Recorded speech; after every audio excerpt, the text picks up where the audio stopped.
नमस्कार दोस्तों, स्वागत है आपके अपने चैनल वीके जॉब बंधन पर। तो आज हम बात करेंगे बिहार चालक सिपाही पद के लिए जिसका ऑनलाइन आवेदन जो है स्टार्ट हो चुका है 21 जुलाई से, जिसका अंतिम तिथि 20 अगस्त रखा गया है। और तो इसके बारे में हम बात करेंगे कि कितना पोस्ट है टोटल जो फॉर्म भराना तो स्टार्ट हो चुका है, क्या योग्यता होगा और क्या आप लोग कैसे तैयारी कीजिएगा, उसके बारे में हम बात करेंगे। चलिए तो आगे हम बात करते हैं। सबसे पहले देखेंगे कि किन के लिए कितना कितना सीट है।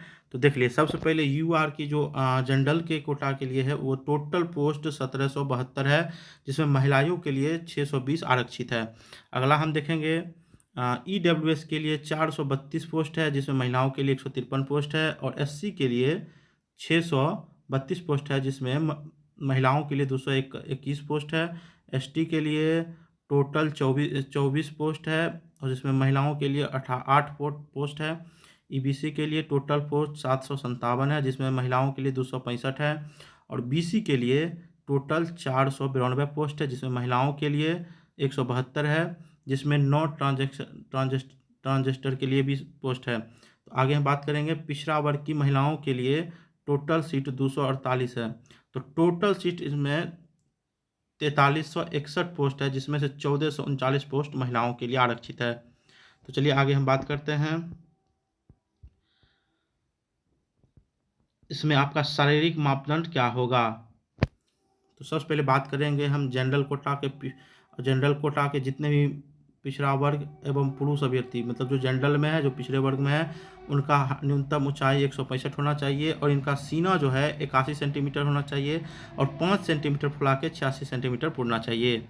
आगे हम बात करेंगे अत्यंत पिछड़ा वर्ग के पुरुष के लिए, इनका हाइट 160 सेंटीमीटर होना चाहिए, और न्यूनतम बिना फुलाए सीमा इसका 81 सेंटीमीटर होना चाहिए, और न्यूनतम फुला करके 5 सेंटीमीटर फुला करके 86 सेंटीमीटर होना चाहिए। आगे बात हम करेंगे अनुसूचित जाति व अनुसूचित जनजाति के पुरुष अभ्यर्थियों के लिए, जिनकी ऊंचाई 160 सेंटीमीटर होना चाहिए, इनका न्यूनतम बिना फुलाए सीना 79 सेंटीमीटर होना चाहिए, और न्यूनतम फुला के 5 सेंटीमीटर फुला के 84 सेंटीमीटर होना चाहिए। आगे हम बात करेंगे भारतीय मूल के गोरखा के जो बटालियन है उनके लिए, उनका न्यूनतम हाइट 160 सेंटीमीटर होना चाहिए, इनका भी सीना बिना फुलाए 79 सेंटीमीटर होना चाहिए, फुला के 84 सेंटीमीटर होना चाहिए। और सभी वर्ग के महिलाओं के अभ्यर्थियों के लिए 155 सेंटीमीटर होना चाहिए, और इनका सीना के लिए कोई मापदंड नहीं है। तो चलिए आगे हम बात करेंगे शैक्षणिक अर्हता। तो शैक्षणिक अर्हता में आपको चालक सिपाही के मूल पद पर भर्ती हेतु न्यूनतम शिक्षा शैक्षणिक योग्यता इंटरमीडिएट होना चाहिए, 10+2 पास या समकक्ष अनिवार्य होना चाहिए। और साथ में मोटर वाहन चालन अनुज्ञप्ति अभ्यर्थियों को हल्का मोटर वाहन एलएमवी, भारी मोटर वाहन एचएमवी चलाने के सक्षम प्राधिकार द्वारा विज्ञापन निर्गत होने की तिथि से न्यूनतम 1 वर्ष पूर्व निर्गत होना चाहिए। जो आप लाइसेंस बनाइएगा, जो आपको लाइसेंस लगेगा, एलएमवी होना चाहिए या एचएमवी होना चाहिए, जो 1 साल पहले बना होना चाहिए। जो भी नया बना है वो नहीं होगा। तो आगे हम इसमें उम्र सीमा की हम बात करेंगे। तो उम्र सीमा में अभ्यर्थियों को उम्र सीमा की गणना मैट्रिक अथवा समकक्ष परीक्षा के प्रमाण पत्र में अंकित जन्म तिथि के आधार पर की जाएगी। कट ऑफ तिथि के अनुसार अभ्यर्थियों को उम्र सीमा आरक्षण कोटिवार निम्न होगी। गैर आरक्षित कोटि के न्यूनतम उम्र 20 वर्ष एवं अधिकतम 25 वर्ष है, और पिछड़ा कोटि के अत्यंत पिछड़ा वर्ग की कोटि पुरुषों के न्यूनतम 20 वर्ष और अधिकतम 27 वर्ष है। आगे है पिछड़ा वर्ग एवं अत्यंत पिछड़ा वर्ग की कोटि महिलाओं की न्यूनतम उम्र 20 वर्ष एवं अधिकतम उम्र 28 वर्ष है। उसके बाद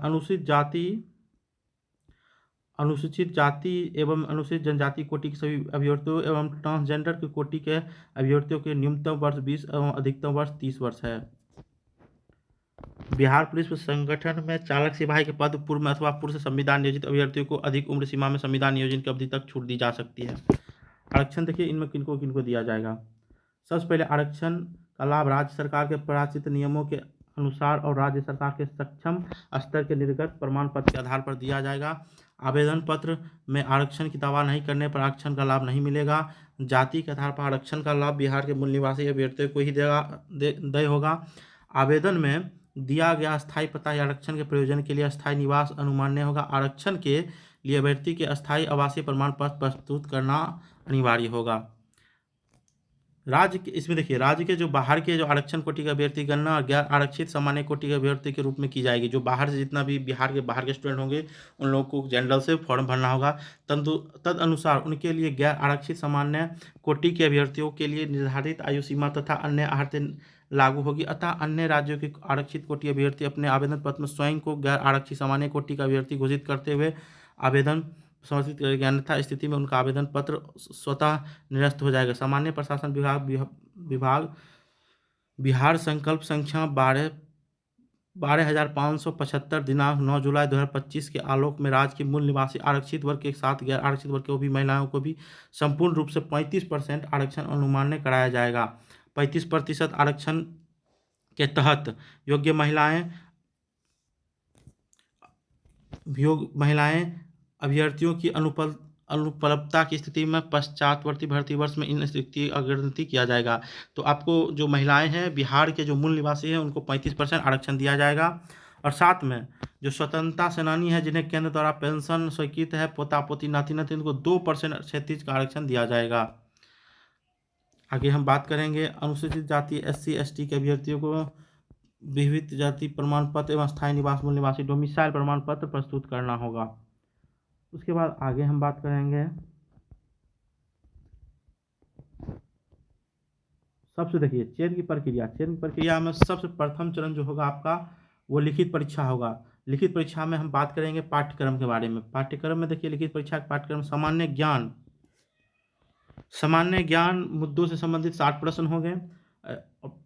60% प्रश्न पूछे जाएंगे और शेष 40% प्रश्न मोटर अधिनियम एवं अन्य सुसंगत नियमावली से अधीन यातायात के चिन्हों और संकेतों संबंधित 20%। देखिए 40% जो आपको क्वेश्चन होगा वो मोटर अधिनियम एवं अन्य सुसंगत नियमावली के अधीन तथा यातायात के चिन्ह और संकेत से संबंधित होंगे। यातायात से चिन्ह और संकेतों से संबंधित 20% क्वेश्चन होंगे। और विभिन्न गाड़ियों के पार्ट पुर्जे लुब्रिकेंट के रखरखाव इत्यादि के सामान्य ज्ञान तथा वाहनों में आने वाली यांत्रिक एवं तकनीकी त्रुटियों से संबंधित 20% प्रश्नों के विषय को सम्मिलित किया जाएगा।